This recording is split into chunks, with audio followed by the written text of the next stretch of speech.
Hello बच्चों, good morning to class 9th student. देखिए, कल हमने न्यूटन्स लॉ ऑफ मोशन का जो फर्स्ट पार्ट इनर्शिया को डील करता है उसके बारे में हमने डिस्कशन किया था,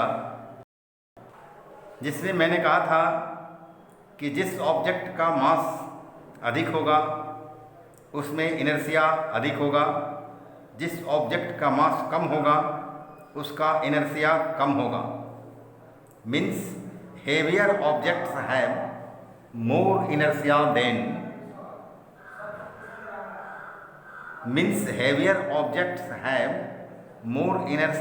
देन लाइटर ऑब्जेक्ट्स। ये बात हमने कहा था। अब देखिए, फ्रॉम द प्रीवियस डिस्कशन, वहाँ लिखा है from the previous discussion we can prove that to overcome the inertia and make a body move from rest we must apply an external force। यानी कि हमें इनर्शिया को ओवरकम करने के लिए और बॉडी अगर रेस्ट में है तो उसको मूव कराने के लिए हमें एक्सटर्नल फोर्स अप्लाई करना पड़ता है। बात सही है। Therefore it has been written that from the previous discussion yesterday discussion which had held on yesterday, means from the previous discussion we conclude that to overcome the inertia and make our body move from rest we must apply an external force। External force तो apply करना पड़ता है जी। हम यह भी note करते हैं कि Newton's first law of motion is also sometimes called Galileo's law of inertia. यानी Newton's first law of motion also called Galileo's law of inertia. Galileo's law of inertia भी कहा जाता है Newton's first law of motion को। ऐसा है ना। We can illustrate, हम इलस्ट्रेट कर सकते हैं Newton's first law of motion और the property of inertia of a body, है ना। We can illustrate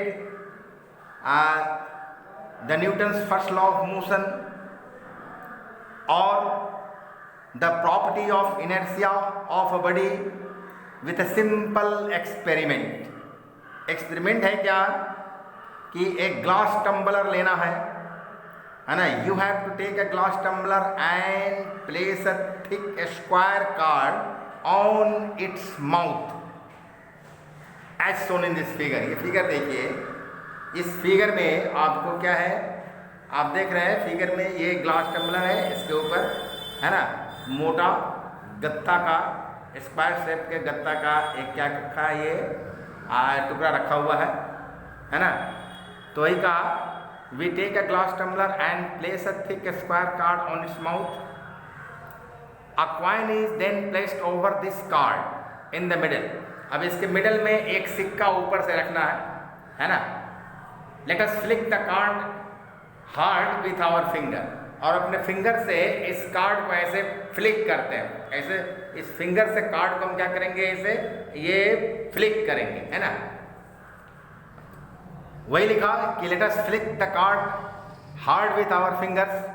on flicking, है ना, the card moves away but the coin drops into the glass tumbler. हम क्या देखते हैं, ये कार्ड जो है जब फ्लिक करते हैं तो on flicking this card moves away and coin drops into the glass, है ना। ग्लास में गिर जाता है कॉइन, ठीक है, ग्लास टम्बलर में गिर जाता है। ऐसा हुआ क्यों? We have to explain and then we have to understand. शुरू में देखिए, initially both the card and the coin are in the state of rest. देखिए, ये कार्ड और कॉइन दोनों क्या है, दोनों स्टेट ऑफ रेस्ट में है। कार्ड और कॉइन क्या है, दोनों स्टेट ऑफ रेस्ट में। और अब क्या होता है, when we hit the card with our fingers, जब अपने फिंगर से कार्ड को जब हम hit, a force act on the card, एक फोर्स लगता है and changes its state of rest to that of motion, इसके स्टेट ऑफ रेस्ट को स्टेट ऑफ मोशन में चेंज कर देता है। Due to this the card moves away from the mouth of the glass tumbler, इसके कारण card जो है वो ग्लास टम्बलर से मूव करता है और दूर हट जाता है। The force of our flick however does not act on the coin, the force of our flick acts only on the card, it does not act on the coin, therefore the card moves away but the coin drops into the glass tumbler, ऐसी बात है। So the force of our flick however does not act on the coin, so the coin continues to be its state of rest due to its inertia। तो चूंकि जो हमने force apply किया वह force card पर लगा इसलिए card दूर हट गया, लेकिन कॉइन पर नहीं लगा। कॉइन पर नहीं लगने से कार्ड जो है, ये कॉइन जो है वो कार्ड के साथ अलग नहीं हुआ, दूर नहीं हटा, और क्या हुआ, वो नीचे ग्लास टम्बलर में ड्रॉप हो गया, क्योंकि उसमें स्टेट ऑफ क्या है, इनर्शिया, मतलब कि उसके अंदर इनर्शिया है, और चूंकि रेस्ट में था वो कॉइन इसलिए इनर्शिया ऑफ रेस्ट है इसमें, और due to this inertia coin drops into the glass tumbler, inertia के कारण वो ग्लास टम्बलर में ड्रॉप कर गया। एंड इनर्शिया तो कार्ड में भी था, लेकिन कार्ड पर बल लगा ना, फ्लिकिंग फोर्स अप्लाई किया था वो लगा, इसलिए कार्ड तो दूर हट गया, पर कार्ड पर रखा हुआ, कार्ड के सेंट्रल रीजन में रखा हुआ जो ये सिक्का है उस पर तो फोर्स नहीं लगा, और उसमें इनर्शिया ऑफ रेस्ट था, है ना, इसलिए वो क्या हुआ, नीचे ग्लास टम्बलर में गिर गया। इसका एक्सप्लेनेशन ऐसा है। And when the card on which the coin had been placed moves away, the coin falls into the glass tumbler because it prefers to maintain its state of rest due to inertia, inertia के कारण ही prefer करता है ना, state of rest में रहने को, सिक्का को, कॉइन को करता है, और due to this prefer coin drops into the glass tumbler, but card ना मूव्स अवे ऑन फ्लिकिंग। यही होता है जो फ्लिकिंग फोर्स अप्लाई किया था, flicking force only acts on card, flicking force does not act on the coin, due to which card moves away and coin due to rest of inertia drops down into the glass tumbler। यह बात है। तो यहाँ तक बातें हुई physics की, physics मैंने पढ़ाया। अब देखिए ये इसके बाद आगे का जो है इसी में इनर्शिया ऑफ मोशन की बात है। ये तो इनर्शिया ऑफ मोशन जो है वो आपको दूसरे दिन पढ़ाई होगी। देखिए 8/7/2020 class 9 physics chapter 2 force and motion, inertia topic जड़ तो है, जड़ को पढ़ना है, पार्ट 2 है ये, कल पार्ट 1 हुआ था, आज पार्ट 2 है यहाँ तक। उसके बाद देखिए इसी सेम डेट में, dated on 8/7/2020 class 9 chemistry chapter 1, topic है latent heat of fusion, latent heat of fusion, है ना। अब देखिए लैटेंट हीट ऑफ फ्यूजन के बारे में मैंने आपको पढ़ाया था और बताया था कि the latent heat of fusion of quantity of heat in joules required to convert 1 gram of the solid to liquid without any change in temperature. ये मैंने पढ़ाया था आपको। We have just seen, we have seen in previous discussion that when a solid melts its temperature remains the same। जब कोई solid पिघलता है उसका temperature same रहता है। Now an important question arises here, where does the heat energy go? वो heat energy कहाँ चला जाता है? Actually this heat energy is used up in changing the state of the solid substance by overcoming the force of attraction between its particles. इसके particles के बीच में, है ना, इंटरमॉलिकुलर, इसके मॉलिक्यूल्स के बीच में जो इंटरमॉलिकुलर फोर्सेस होते हैं, उस इंटरमॉलिकुलर सबस्टांस के उस इंटरमॉलिकुलर फोर्सेस को ओवरकम करने में खर्च हो जाता है, यूज हो जाता है, उपयोग हो जाता है यह हीट एनर्जी। इसीलिए टेम्परेचर राइज नहीं होता है, टेम्परेचर सेम रहता है, पर सॉलिड जो है वो मेल्ट होकर पिघलते रहता है और पिघलकर सॉलिड से लिक्विड में चेंज होता रहता है ना। इसको समझने के लिए कुछ और हम पढ़ाएंगे, आपको डिस्कशन करना है। देखिए, why the temperature of melting ice, पिघलते हुए बर्फ का, जो मैंने कल आपको बताया था कि पिघलते हुए बर्फ का जो टेम्परेचर जो है वो नहीं बढ़ता है, डज नॉट, है ना, rise even though heat is being supplied continuously. Heat तो लगातार सप्लाई हो रहा है लेकिन टेम्परेचर नहीं बढ़ रहा है ना।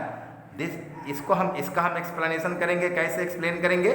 Ice is a solid substance, we know very well that ice is a solid substance, so the particles of ice attract one another with strong forces, or those strong forces are known as intermolecular forces. These forces of attraction hold the particles closely packed in solid ice. ये forces of attraction ही क्या करता है? Particle को solid ice में, है ना, pack करके रख। The heat which we supply to ice during melting is all used up to overcome the forces of attraction between its particle. जो हीट हमने सप्लाई किया मेल्ट होते समय ड्यूरिंग मेल्टिंग, वो सारा हीट जो है वो तो यूज हो गया, है ना, forces of attraction between the particles के बीच में जो आकर्षण बल जो है, मतलब फोर्सेज ऑफ अट्रैक्शन जो है, इंटरमॉलिकुलर फोर्सेस जो है, उसको ओवरकम करने में खर्च हो गया, so that they become somewhat loose and form liquid water. और जब फोर्सेज ऑफ अट्रैक्शन समाप्त हुआ तो वे लूज हो गए और सॉलिड से लिक्विड वाटर में चेंज हो गए, लिक्विड वाटर में चेंज हो गया। This heat the kinetic energy of particles.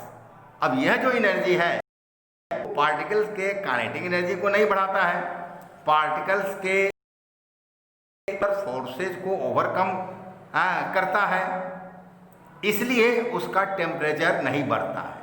जब काइनेटिक एनर्जी बढ़ाएगा पार्टिकल्स के सबस्टेंस के पार्टिकल्स के काइनेटिक एनर्जी को जब इंक्रीज करेगा हीट एनर्जी, तब टेम्परेचर बढ़ेगा सबस्टेंस का। जब काइनेटिक एनर्जी इंक्रीज ही नहीं हो रहा है और इंटरमॉलिकुलर फोर्सेज ओवरकम हो रहा है हीट एनर्जी के द्वारा, तो सबस्टेंस का टेम्परेचर नहीं बढ़ेगा, सबस्टेंस का टेम्परेचर वही रहेगा। यहाँ आइस और वाटर के केस में, है ना, आइस का टेम्परेचर 0 डिग्री सेल्सियस ही रहेगा, उसका बढ़ेगा नहीं। इसलिए कहा कि यहाँ पर कि जब सभी आइस जो है ना, मेल्ट होकर और पानी के रूप में जब चेंज हो जाता है, further heating increase of water, तब हम जो हीट करेंगे तो अब तो आइस तो पूरा का पूरा वाटर में चेंज हो गया।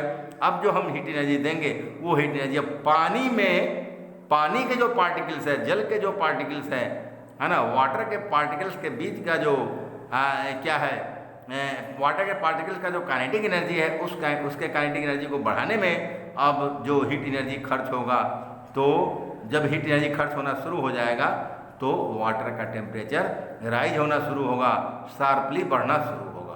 तो यही बात है ना।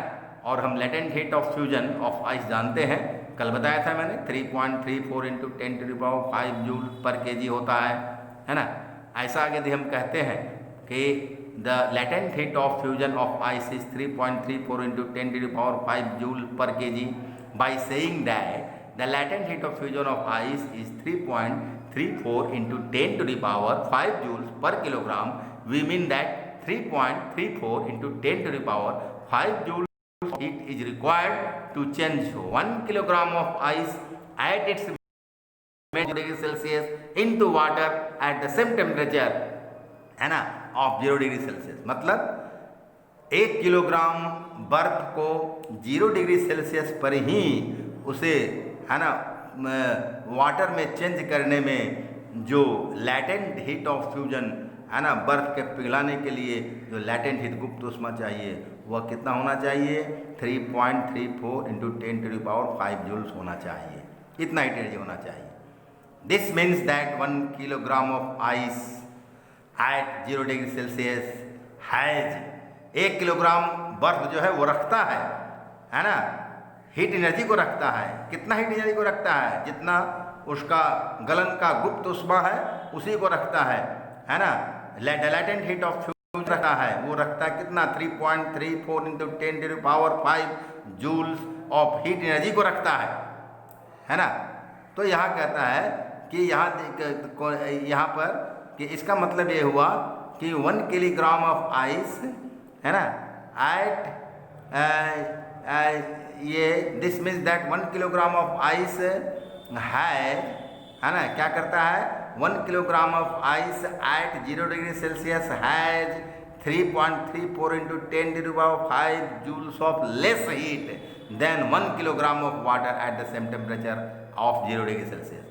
ये 0 डिग्री सेल्सियस पर 1 किलोग्राम पानी है ना जो है वो 1 किलोग्राम बर्फ से 3.34 into 10⁵ joules of heat energy अधिक रखता है। इसका मतलब 1 किलोग्राम आइस जो है वो 1 किलोग्राम वाटर से है ना 0 डिग्री सेल्सियस पर 3.34 into 10⁵ joules of heat energy less रखता है, कम रखता है 1 किलोग्राम पानी से, जो 0 डिग्री सेल्सियस पर ही है उससे कम रखता है हीट एनर्जी। 1 किलोग्राम बर्फ 1 किलोग्राम पानी से 1 किलोग्राम बर्फ कम हीट एनर्जी रखता है। कितना कम हीट एनर्जी रखता है? जितना उसका latent heat of fusion of ice होता है। कितना होता है? 3.34 इंटू 10⁵ जूल्स होता है। इतना कम रखता है ना। Therefore it has been and found that ice at 0 degree Celsius है ना at 0 degree Celsius, ice is more effective in cooling a substance than water at 0 degree Celsius because each kg of ice takes its latent heat of 3.34 into 10⁵ joules from substance. substance से लेगा इतना joule heat energy लेगा substance से और तब पिघल के ice को 1 किलोग्राम में चेंज होगा and therefore cools the substance more effectively. इसलिए सबस्टांस को ज्यादा इफेक्टिव में कूल करता है आइस के बनस्पत। यदि 0 ग्राम सेल्सियस पर आइस हो, 0 डिग्री सेल्सियस पर आइस हो, 0 डिग्री सेल्सियस पर वाटर हो, तो वाटर से ज्यादा ठंडा करेगा सबस्टांस को आइस, क्योंकि 1 किलोग्राम आइस में 3.34 into 10⁵ joules of heat energy कम है। किससे 1 किलोग्राम वाटर से जो 0 डिग्री सेल्सियस पर है ना। तो यह बात है। तो on the other hand water at 0 degree Celsius cannot take any such latent heat from the substance. पानी तो नहीं लेता है 0 डिग्री सेल्सियस पर है ना, लेटेंट हीट नहीं लेता है जितना बताया 3.34 into 10⁵ joules of heat energy. Water does not take from the substance है ना, इसलिए इसका कूलिंग इफेक्ट जो है सो लेस होता है ना, कम इफेक्टिव होता के बनस्पत जो 0 डिग्री सेल्सियस पर है, क्योंकि बर्फ में 3.34 into 10⁵ joules of heat energy है ना, इतना जूल जो एनर्जी है वो कम होता है ना 0 डिग्री सेल्सियस पर 1 किलोग्राम पानी के बनस्पत। इसलिए ज़्यादा इफेक्टिवली 0 डिग्री सेल्सियस पर आइस क्या करता है? कूलिंग इफेक्ट रखता है, सबस्टांस को कूल करता है। तो यह बात हो गई और इतना डिस्कशन हुआ। पहले फिजिक्स पढ़ाया, फिर केमिस्ट्री पढ़ाया और मैं समझता हूँ कि आज के लिए इतना ही आप सबों के लिए काफ़ी होगा है ना। So this much is enough for all of you for today and next topic will be discussed tomorrow. Okay, thanks to all of you.